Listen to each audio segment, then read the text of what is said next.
आज साढ़े इशाक साहब ने बेटे की शादी है, बरात नाल अस आए हैं चिड़ी। इत्थे बारिश निक्की निक्की लगी है, खाना बड़ा सोहना पकाया, खाना खाई तो बैठे हैं ते टीवी वाले आई गए ना, कुछ सुनाओ सब की है। मूड तो इतना ठीक नहीं सुनाने वाला, लेकिन फिर भी कोई ना कुछ सुनाना ही पे सी। रोटी खाधी है, चलो इन्होंने फरमाश है तो फरमाश पूरी करी छोड़ने हैं। दुरूद पाक पढ़ो, क्योंकि सरकार ने जिक्र दिलाया है तो दुरूद पढ़ना चाहते हैं, बड़ा जरूरी है। दुरूद शरीफ पढ़ो। सल्लल्लाहु लाइट की थोड़ा रसूल अल्लाह सल्लल्लाहु अलैहि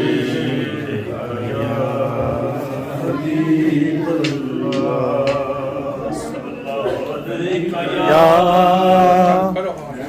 रसूल अल्लाह वसल्लम अलैका या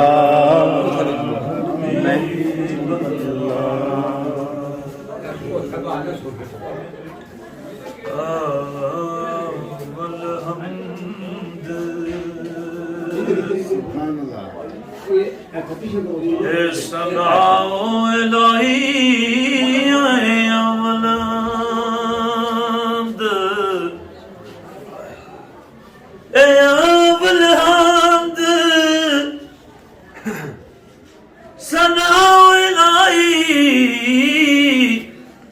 ते जो मालिक अरदा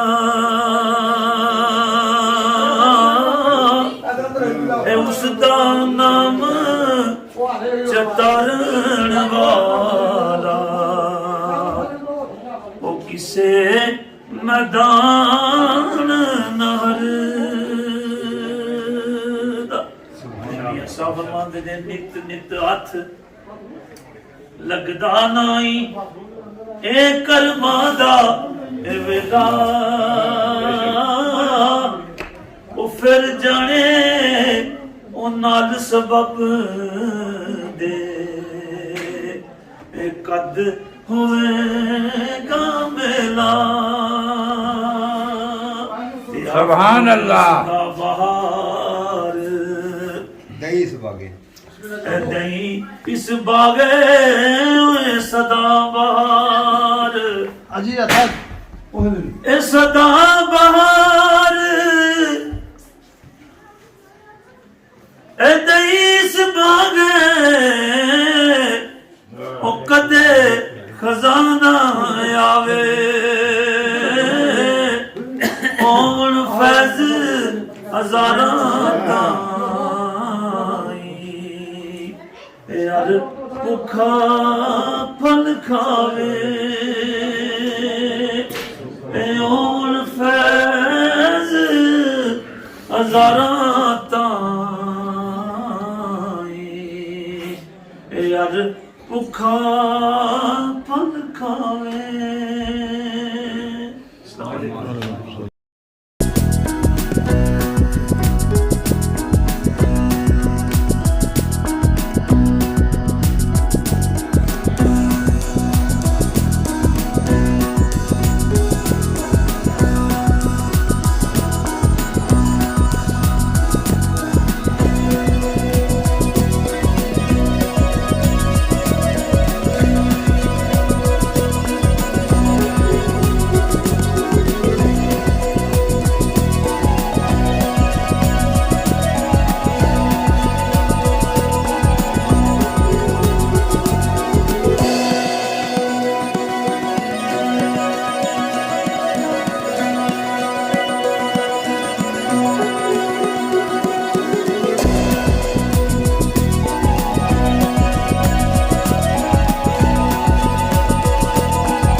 देख